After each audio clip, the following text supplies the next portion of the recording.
and inmates. Look, everyone's asking me about it. I've had probably over 50 people asking me, is it this lawyer? Is it this lawyer? Is it this lawyer?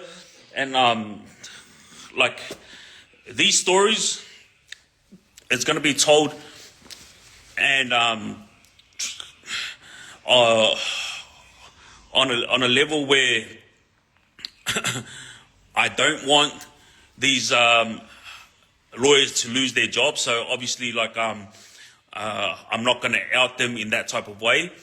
But if they have already lost their job, then obviously I'm going to say their name because it is what it is. But one thing that everybody kept telling me was the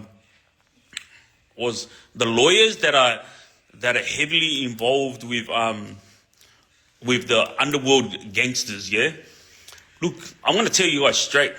There is no lawyer out there that is heavily involved with underworld gang stuff. Like I've seen one lawyer just get charged within the last week. But let me tell you something. Gangs are very manipulating, you know, and so they will do a lot of things to try to get people on board with their rubbish. And I'm only saying this because I was one of those guys, you know, that was always trying to swindle moves, not only on the streets, not only in prison, but also with people that I shouldn't be talking about right now, you know. And yeah, it's very easy when you have the charisma, like certain guys that I was talking about last week. They had female prison officers who fell in love with them, even left their husbands for them. There's one big story from Hemsy prison. This guy, he was pretty ruthless, like, you know, a Serbian guy. I'm not gonna bring up his name, but because I got a big story about him. Like his story is massive, yeah, and he's well known all over the prison system. But a female officer fell in love with him, and she left her family and took off overseas after he got deported to be with him. This one's a big story. I'll let you guys in on that story when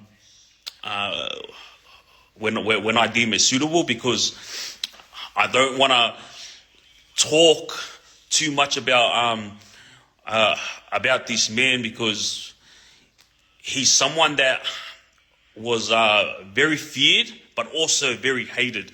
And so I'm going to tippy toe around that, and you will hear the full story about that when I get to it, yeah? But yeah, the falling in love part, like it's like this. Where there's female officers, psychologists, lawyers, they're spending quality time with criminals, you know, so I don't blame them when they fall in love. My thing is that I hate is like when these officers or lawyers especially start trying to be gangster, yeah? And like I told you guys last time, there's one female lawyer in particular who I would consider rubbish, yeah? She is the reason why two gangs turned on each other. She was the one that was passing messages back and forth. And don't forget, it's not only her, like prison officers do her, police do her, like the corrupt ones, you know. But in this case, I'm just talking about lawyers, because this one here, like, she was flirting with 4 guys that I know of, yeah. And with these 4 guys, all of them bought her Louis Vuitton bags, yeah. And there was a day that I asked her to buy my missus a LV bag, yeah. And she's like, yeah, sweet. And then she gave me this look, you know, and I remember looking at her and I thought, fuck, you know, I really like this lawyer because she goes above and beyond and out of her way. But as soon as she started getting clients, underworld figure clients who had a bit of money, she started lacking on her legal work, and not towards me. Like, my thing was with her was simple stuff, yeah. But it was just weird for me the way she looked at me when I asked her to buy my missus the LV bag for her birthday. And then I found out after that she was dirty, that I didn't get her an LV bag. And I was like, why would I freaking buy you a Louis Vuitton bag? You're not my missus. But what I mean? I was like the LV bag that I was buying was just a casual bag. So it wasn't that expensive. And she gave me a look as in like, oh, what about me? And I was thinking, wow, like this lawyer is so bad. She's already getting money, free trips overseas, flowers from these 4 guys. You know what? Not even those 4 guys. There was even a nomad guy, yeah, who bought her flowers and furniture. Like, these are the moves that that this female lawyer was swindling, But hey, I'll give her credit. Like, I know for a fact that she was getting paid rubbish money, yeah. And it's not like she was doing anything illegal. She didn't go and ask these guys to buy her flowers and buy her LV bags. These guys were the ones that were doing it for her, because they would not falling in love, but they just wanted someone to visit them all the time and give them attention, And then I found out afterwards that she was going out with 2 of them, but she was flirting with 4 of them, and she had a 5th one who wanted to flirt with her, but she wouldn't flirt back, and that guy was the one who went and bought her gifts and stuff, trying to get her on board, with himself. And it's funny to me because I'm like, all right, do you make your money? And I'm not going to hate on it, but when she started swindling moves for 2 guys, passing messages back and forth, and not only passing messages, like meeting up on the outside, with people that were connected to these gangs, and then there was actual big violence that happened, because of what she did.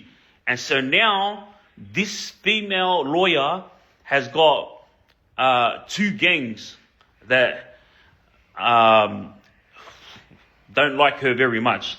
And obviously all of you guys have watched movies before. Like, she's so comfortable with the side that she chose that she thinks she's untouchable, And hey, do your thing. But like I said to each and every one of you youngsters out there, if you want to get involved in this life, like, don't complain later when something happens, This is the moral of my life tonight, is the fact that, like I said last week, those church boys who got involved in music video clips that were gang related. Why? You're throwing yourself under the bus, and if something happens to you, you complain or your family complain, but you were the one that put yourself in that position, in that situation. And it's the same as well with these 9-to-5 guys that I know, from the past, who used to go and pick up things from gangs and drop it off. They do it innocently, just picking it up and dropping it off. They get a quick $500 and they're happy, But guys, what happened when you got caught? You snitched, And if you didn't snitch, you did time. And that's what I'm saying to all you youngsters out there. Like, this is not a game.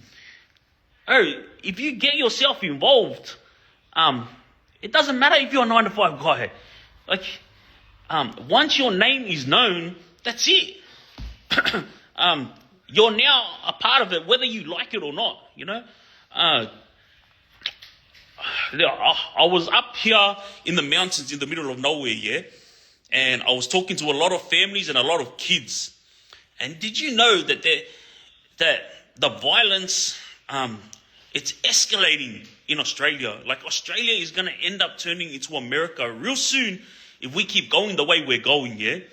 Like there was a 9-year-old kid that I was told about today who did this to his own brother, his younger brother, And it was real sad. I was like 9 years old.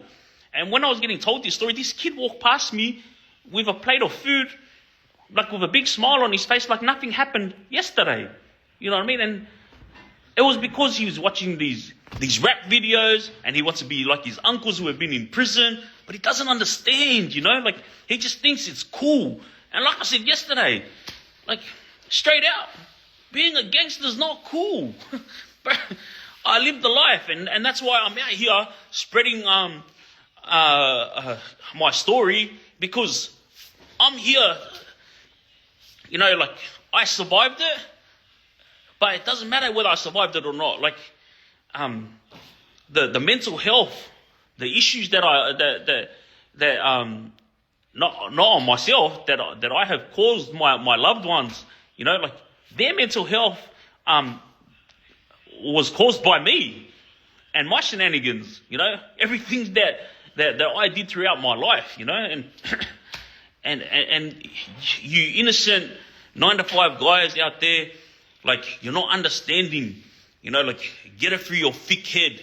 It doesn't matter if you're doing one little small thing. Once you get yourself involved, that's it. You're in.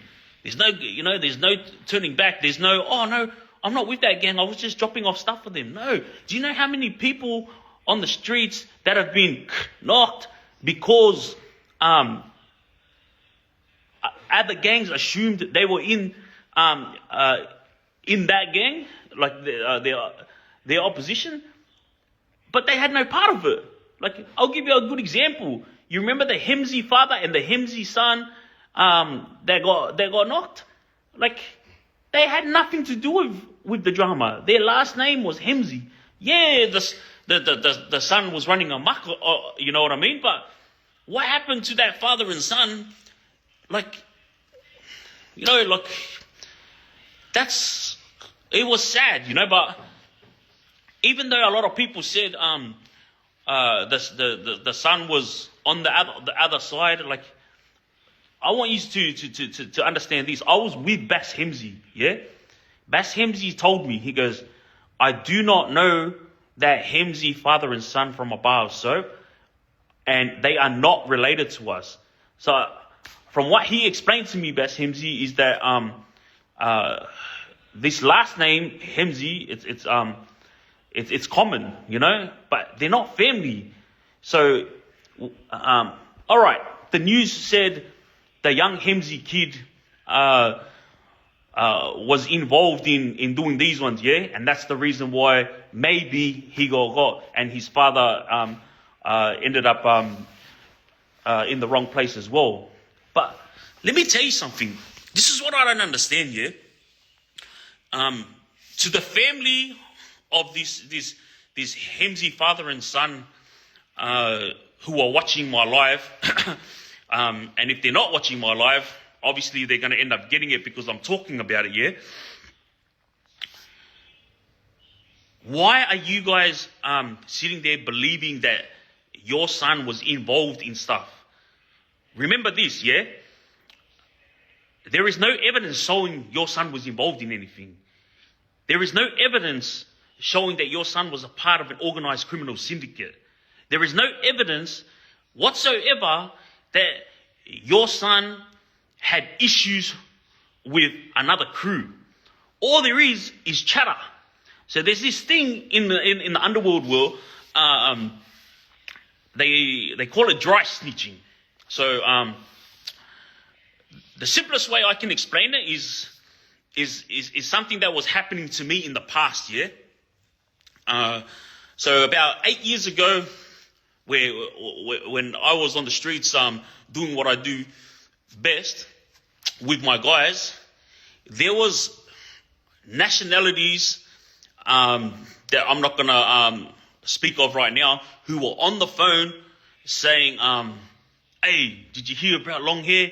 Blah, blah, this, blah, blah, that. Did you hear about triggz? Blah, blah, this, blah, blah, that. Did you hear about Peter? Blah, blah, this, blah, blah, that. They know full well that the police are listening to their phone calls, yeah?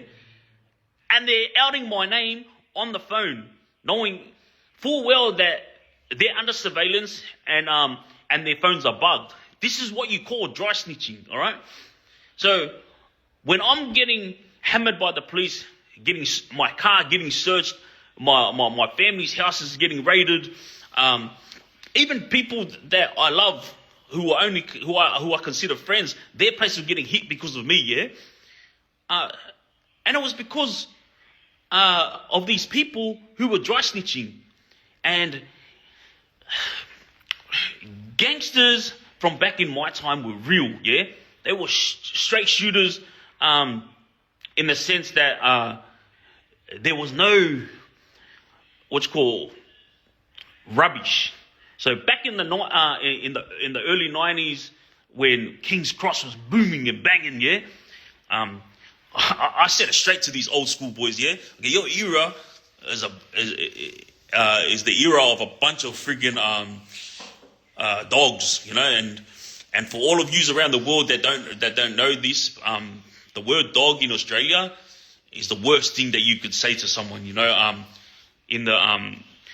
That's not just gang life, but that's a criminal, all right? And the reason why I said this about the gangsters from back in the 90s is because a lot of them used to do deals with the police, and so they would give up information about other criminals so that they may be able to have the green light to do as they please. This is stuff that happens in America, yeah?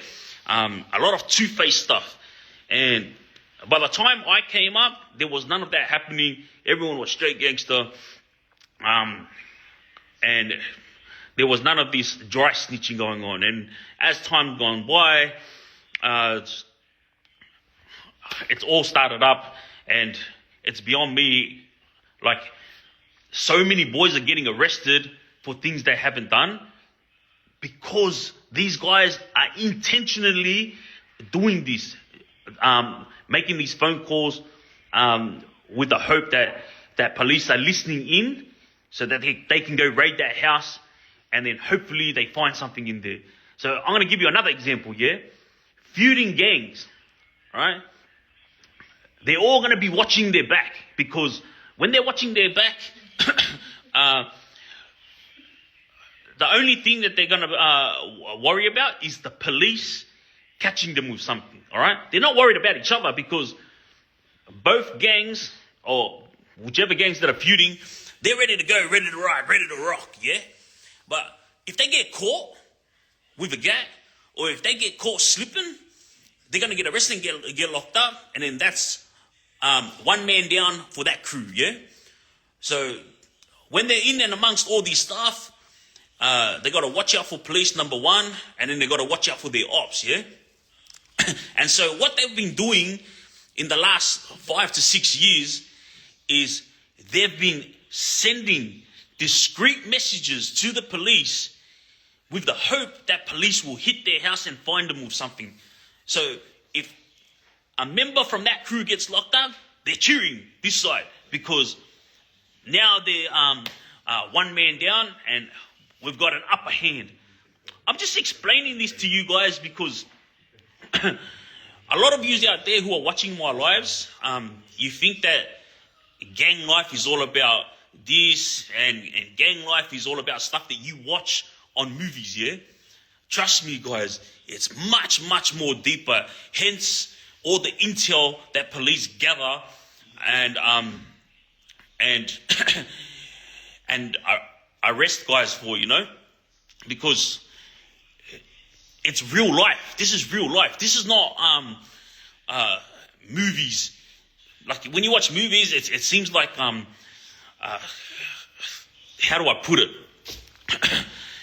It seems like something that you love watching because it's entertaining, yeah? But when it comes to real life, it's not entertaining. It's real life. Like, this shit is happening, like,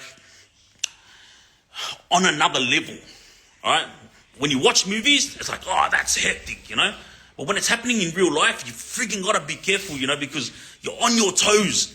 And I've been in a position where I knew police were watching me, and even though I wasn't doing anything wrong at the time, I was worried about everyone that was talking on their phone dry snitching, because as soon as the police hit me, they were hitting 3-4 of my other guys at their own places, and then they were getting caught with guns, and then they were getting caught with large amounts of drugs. And I was like, wow, like, I can't even freaking walk the street,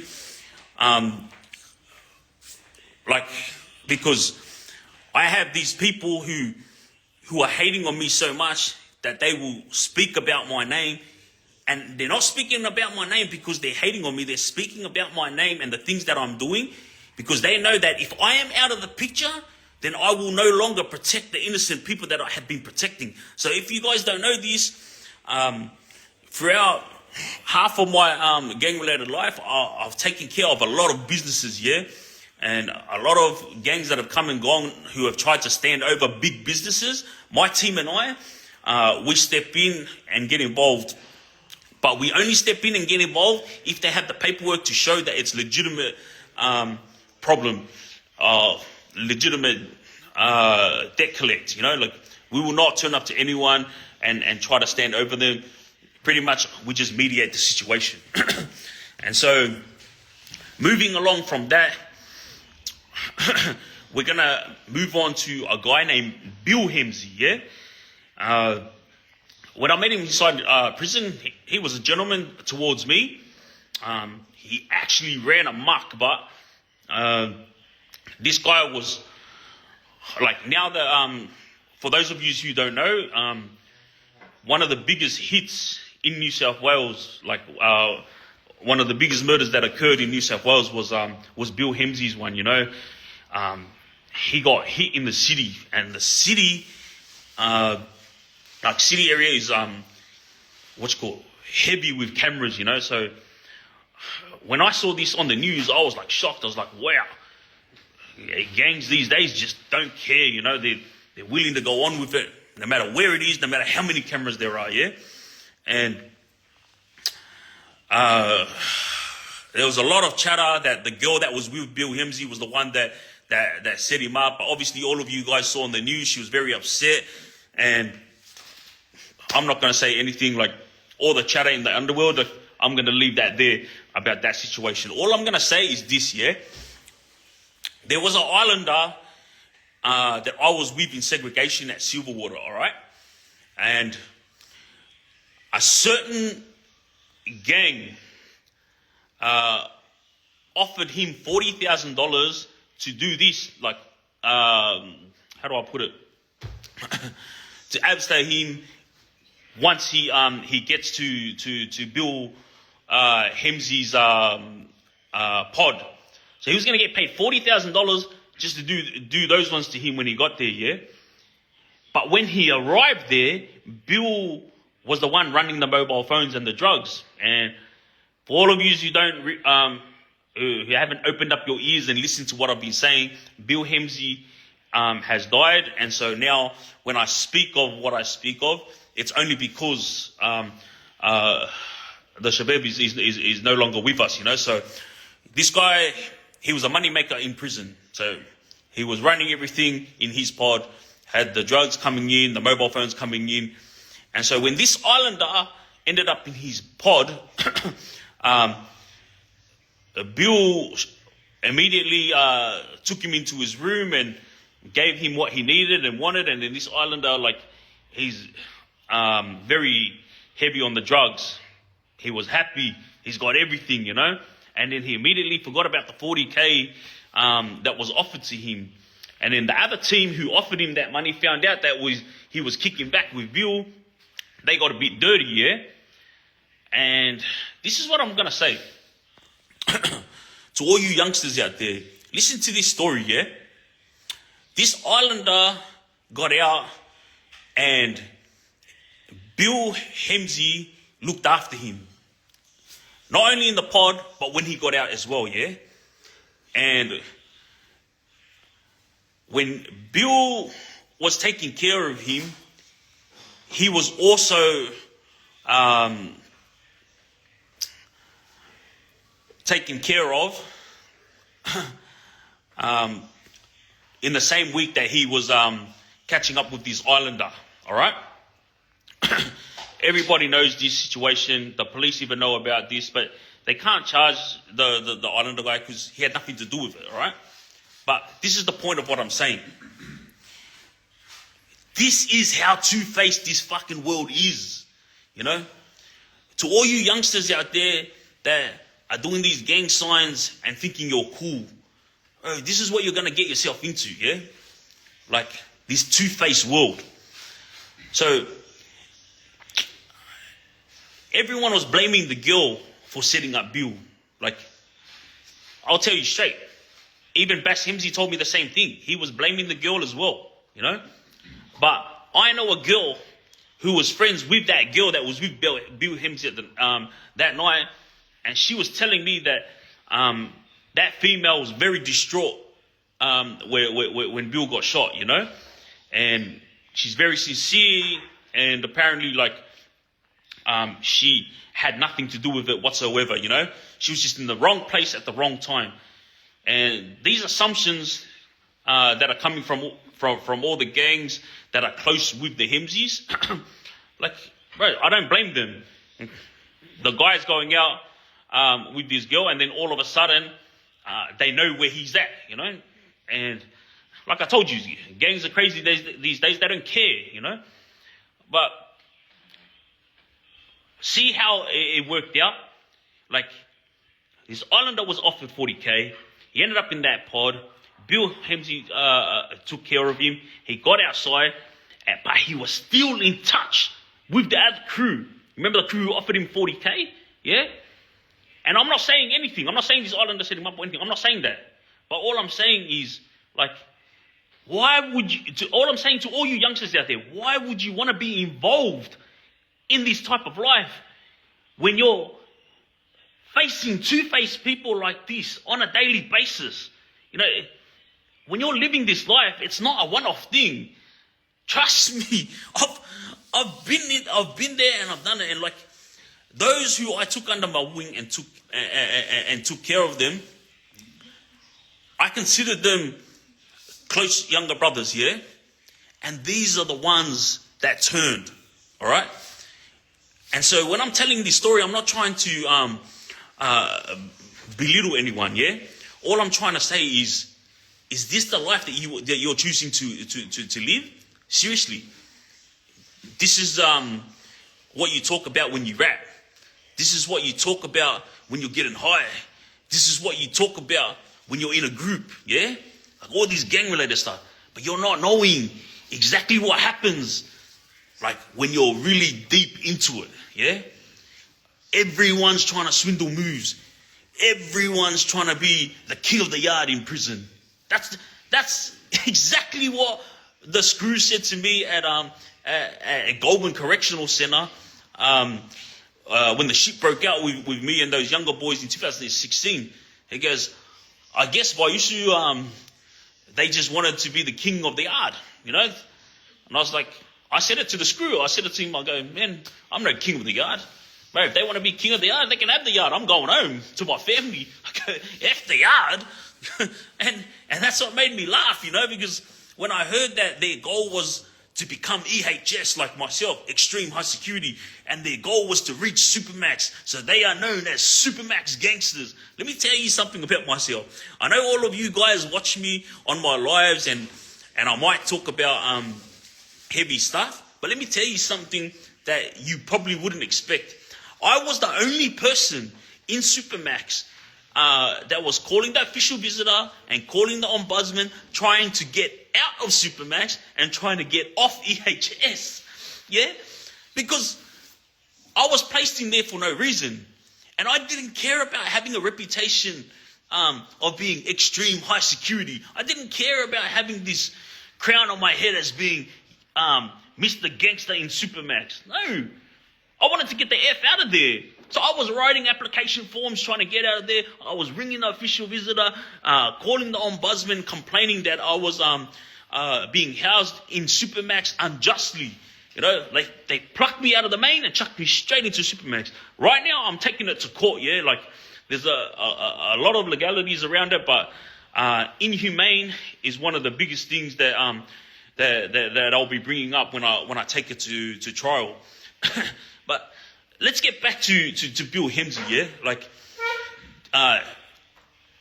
he was a big mover and shaker in prison, but at the same time, he looked up to his family member Bass Hemsy, because obviously Bass Hemsy is the head of the family, you know, and he's very, very good at talking, you know. Like this guy is probably the most influential person that I've ever come across in my life when it comes to gang life, yeah. And you could think you're the baddest man in the world until you meet Bass Hemsy. This guy can talk, all right? He'll offer you the world, but he'll only give you an atlas. It's as simple as that. When Bill was doing his thing, he was doing good. He was doing well. It wasn't until Bass started dictating how he should live his gangster life, that's when he started going downhill, you know, because remember, you got boys like Bill Hemsy, Khaled Hemsy, that LC, like these guys, they all did what Bass Hemsy asked them to do. But as soon as family members and gang members started getting knocked and started going downhill with money making and whatnot, like these guys realized, like, why the hell am I listening to Bass for? Like, this guy's just bringing our family down, you know. Like, I'm not gonna blame them. Like, I had guys that were older than me in the past that I would have went above and beyond for, you know, but I was smart enough to walk away from that, you know. And I give it to a few of the Hemsy guys who are still alive today. They were smart enough not to get involved, you know. I'm not going to mention names, but when I was with Bass, like, he was very upset with a lot of his family members for not getting involved in the wars that was going on in the street. But when I was with him, I told him straight. I was like, bro, why are you upset at them? Like, let them live their life, bro. Like, I understand that you are a gangster, because no one can take that away from you, Bass. Yeah, you are a gangster. But, bro, enough is enough, mate. Like, your family's been through too much. You know, like, your mum's been through hell. You know, I'm not going to bring up any more of Bass's family story, you know, because they've grieved enough, you know. But my reason for bringing up these stories is for the younger generation. If you younger generation don't know who Bass Hemsy is, just Google his name. He's the most well-known criminal in Australia, yeah? And the most influential. And this is what I'm saying to you. If you want to continue on this path, people like Bass is who you will meet. Don't worry about surviving prison. Worry about surviving guys like Bass, all right? And trust me, I've been in a position where I had a bit of power, but I never used it to my advantage. I was always a gentleman, and I took care of those that couldn't take care of themselves. You know, obviously I took care of my brothers, but they were good. When it comes to the younger generation Islanders and those who crossed my path, even if they weren't Islanders, I was always a gentleman towards them, and I took care of them. I never wanted nothing from no one. I did my time peacefully, and I lived well in prison, no matter where I was. But with guys like Bass, like, that's their target, you know, you youngsters. They're always trying to find young guys like yourself. Now I'm gonna shine a big light, yeah, on the African boys that have been coming up in the gang life, yeah. Have a look carefully to all you youngsters out there. Have a look carefully at YouTube and Google on the African boys that were involved in the murders of a few of the underworld figures, yeah? Did you see the innocent African kid that got shot? I think it was Fairfield. Have a think about that. He had nothing to do with it. guess what? His brother chose to be a part of the gang life, but his brother didn't think about the repercussions. What was the repercussion? As soon as he was locked up for the murders, his younger brother got killed. This is what I'm telling you guys. Is this what you want for your life? Are you willing to put your family, in that position just because you want a name, just because you want to be gangster? I'm not trying to tell you what to do to all you youngsters out there. I'm not trying to tell you what to do.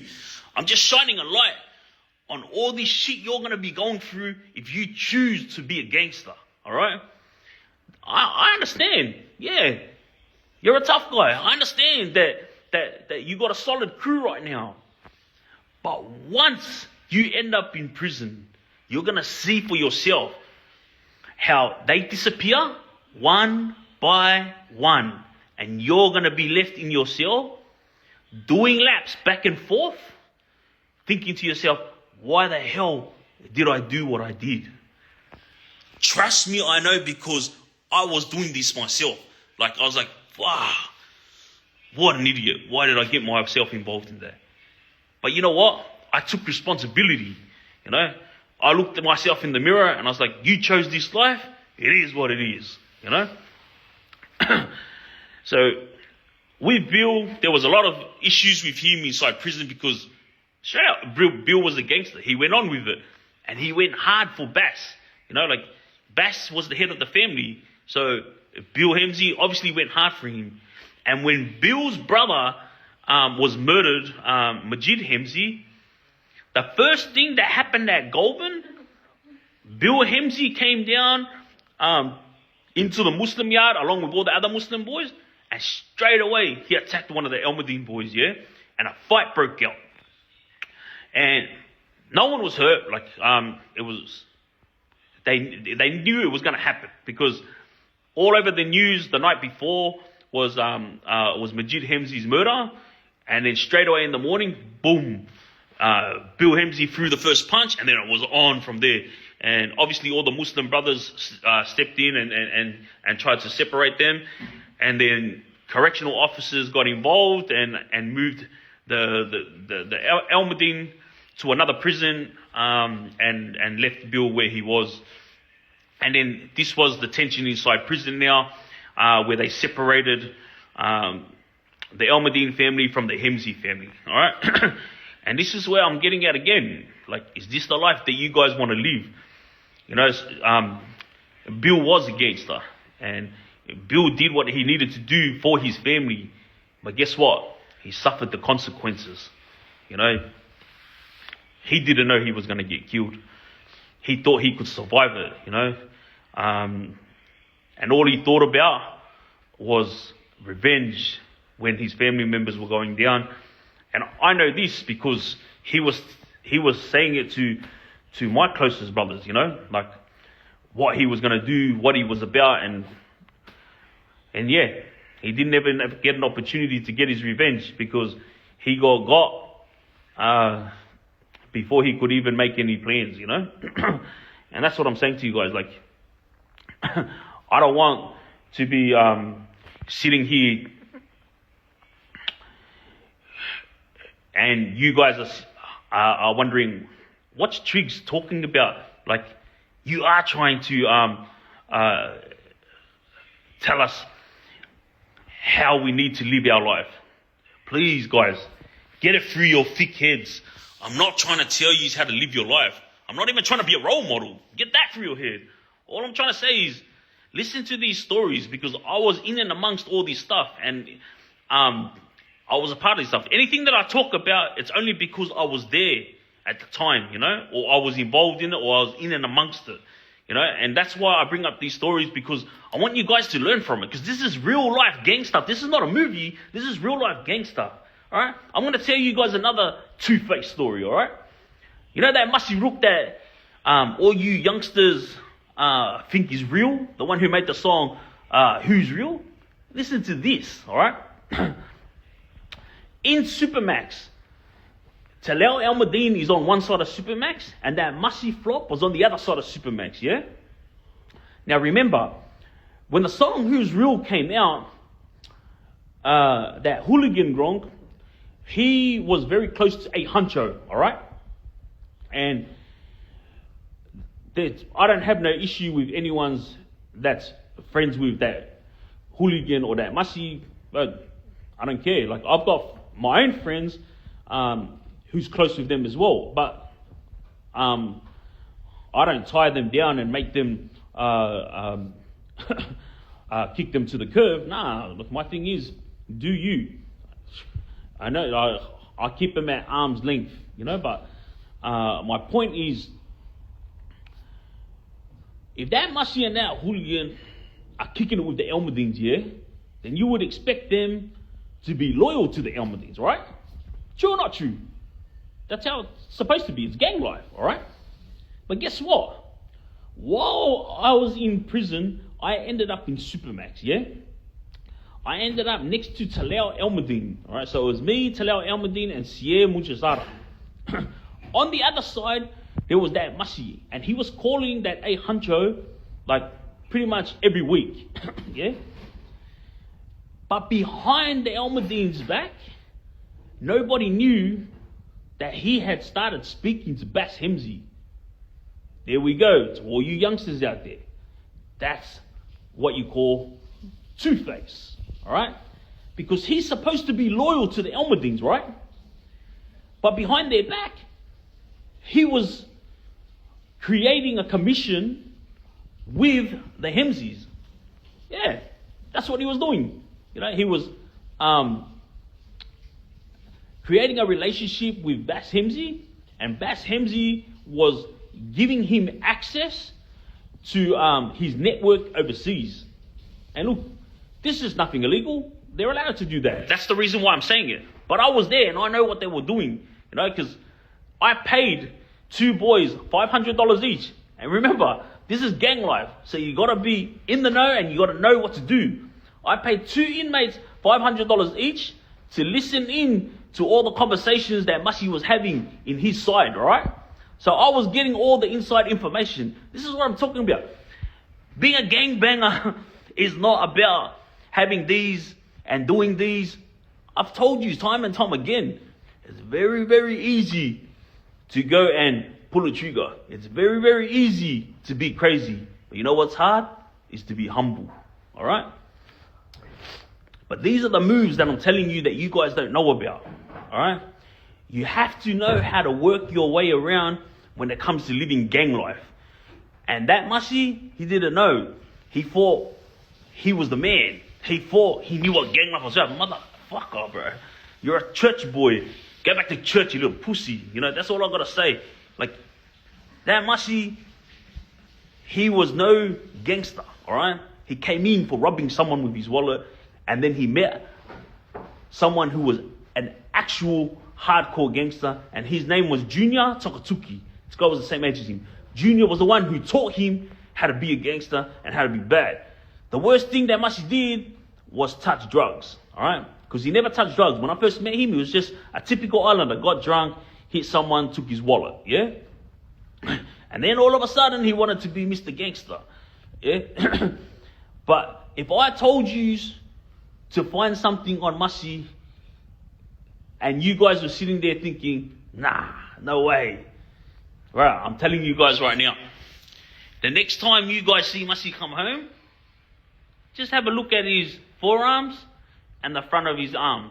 Have a look at it, And tell me if you think that's gangster. Alright? That's all I'm gonna say. I'm not gonna say any more than that. But have a look at it, both hands, and tell me if you think that's gangster. Can't handle jail, then why are you fucking trying to be a gangster? That's all I gotta say. While he was there, I paid $500 each to two guys to listening to the conversations. So I was getting all the info given to me, Then Bass, he thought I was stupid, alright? And then when Bass came and spoke to me on behalf of Masi, he was trying to call peace between OC and Bloodline, This was Bass's move, alright? When he was speaking to Masi, he was telling him, bro, you have to call peace with triggz. Like, you can't win, bro. You're fighting a losing battle. This is what Bass was telling Masi, And then Masi was saying, bro, us boys that are left in OC, we had nothing to do with jumping him. The boys who jumped him, have left OC. They've either gone religious or they went to different gangs. Now let's get back to all you youngsters out there before we go on with this story, yeah? Have a look at that. Remember all the guys that started OC? Guess what Masi said? They either went religious or they joined different gangs. Is this the life that you want to live? These are so-called hardcore, loyal brothers. Gangster forever. And guess what? Their gang hasn't even freaking survived 5 years, and already they're turning on each other and they're joining other gangs. This is what I'm saying to you. This life is rubbish. Seriously.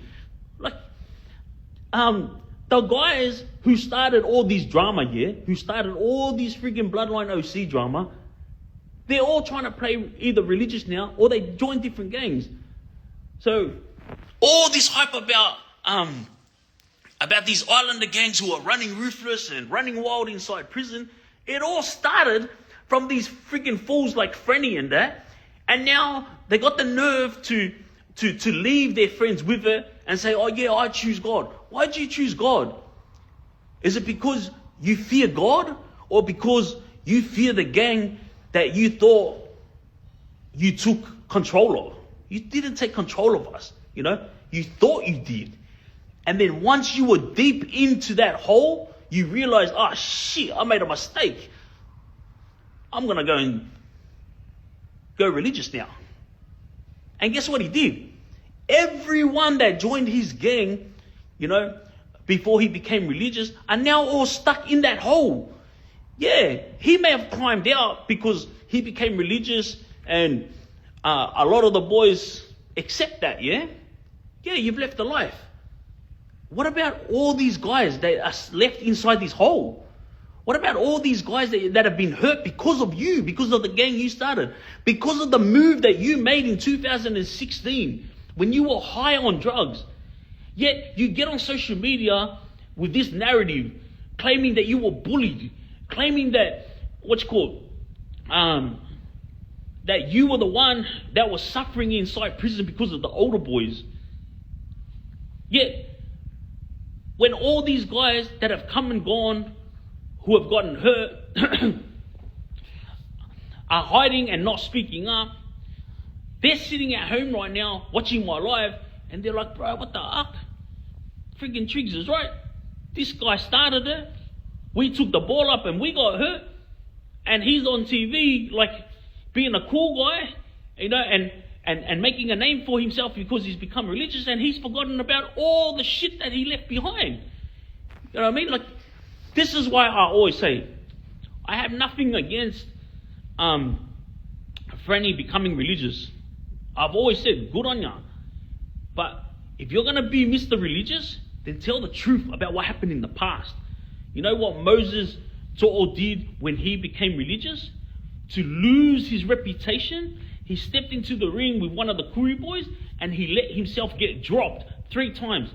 And when he let himself get dropped 3 times, this was his way of saying, to prove my self-worth to God, I have to lose my reputation. So he walked in and he got dropped 3 times on purpose. Yeah? And let me tell you, a lot of Kuri boys who don't know this story, a lot of good Kuri brothers who don't know this story, they hear the version of he got dropped and they're like, oh bro, the guy who dropped him is the man. Yeah? But all the older Kuri boys who know Moses and know how he fights, they're the ones who tell the truth about this story. Yeah? Moses explained it thoroughly to the bloodline boys. And this is why I know this, and this is why I'm sharing this story with you guys. Because Franny has an opportunity to step up and tell the truth, yet he doesn't. And this is why, I'm so aggressive when I say his name. You started it. You were the one that made the Islander boys split up.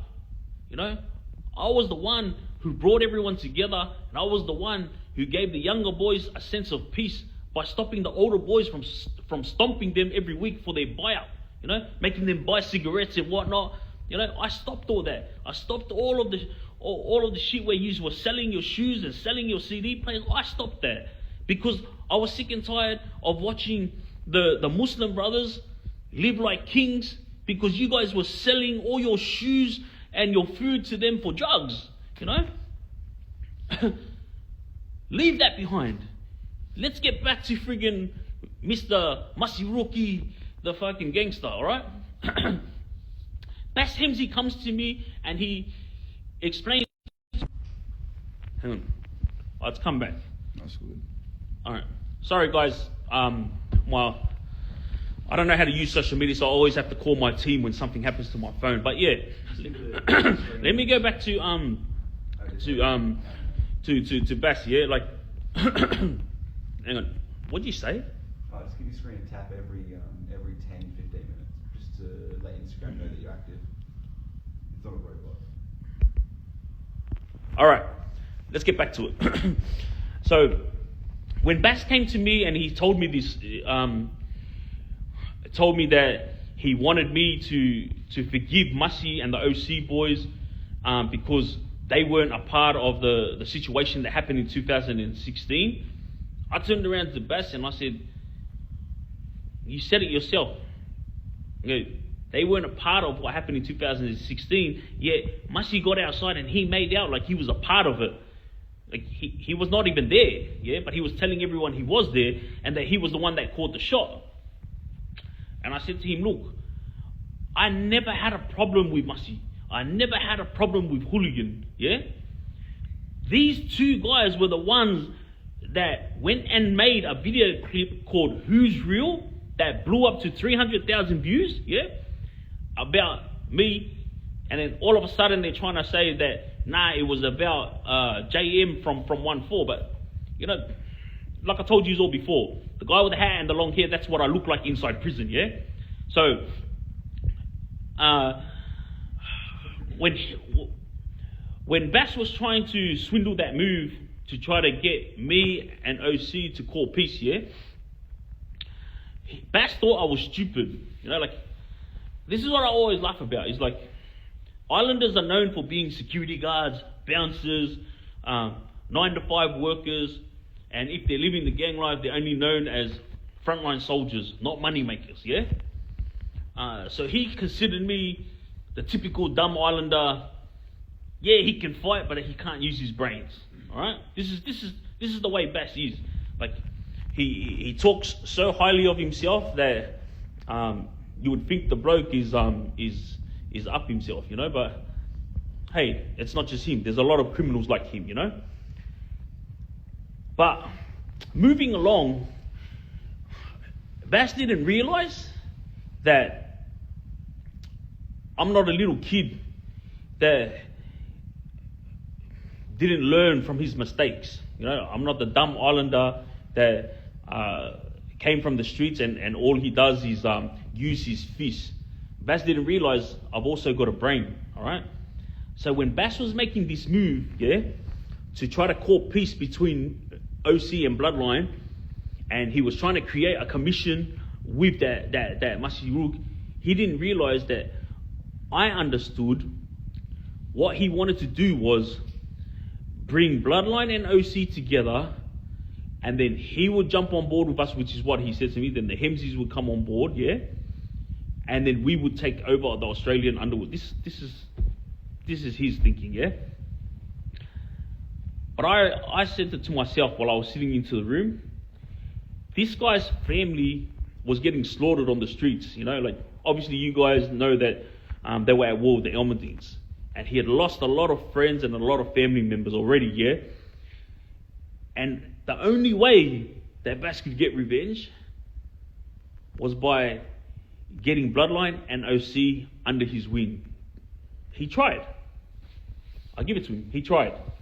And he definitely talked Masi into thinking about it, because he came over and he tried to ask me to sit with Masi, and I refused. I was like, bro, I'm not sitting with that gronk, and don't ever come to me with rubbish. I said it to him straight. I go, see the war between you guys and the Almadines, that's never going to end, is it?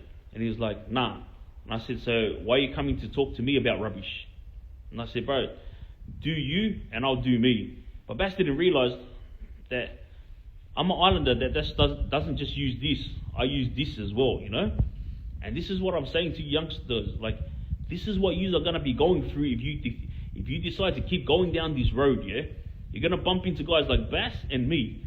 Because you guys, yeah, you can run around with your little gats and use them. You know, yeah, but some of you know how to fight. But when you come to prison, and when you're in and amongst the real gangsters, it's all about this, you know, swindling moves, knowing how to pick and choose your moves wisely. And I hate that saying that everyone says, try to live your life like a chessboard, you know, pick and choose your moves wisely. Like, I hate that because I'm like, bro, shut the F up. Like, that's a game, you know. You could be walking across the street tomorrow and you get hit by a car. Hey, what happened to live your life like a chessboard? You idiot, you know. That's why I hate it when I hear people say that. And the people who say that are just guys who are trying to be bosses. You know what I mean? You don't know nothing. And this is what I'm saying to you guys, younger guys out there. I'm not trying to tell you what to do. Listen to my stories, yeah? And I hope for your guys' sake, that you learn from it. Remember, I'm not trying to tell you guys what to do. Just listen to my stories and see how many times you hear me use the word two-face. It's because this is what happens in this life, all right? Talal Almadine was with me on my side, yeah? And remember, Masi is supposed to be aligned with the Almadines because his mate Hooligan is close with a hunter, and obviously Masi calls a hunter like every week, all right?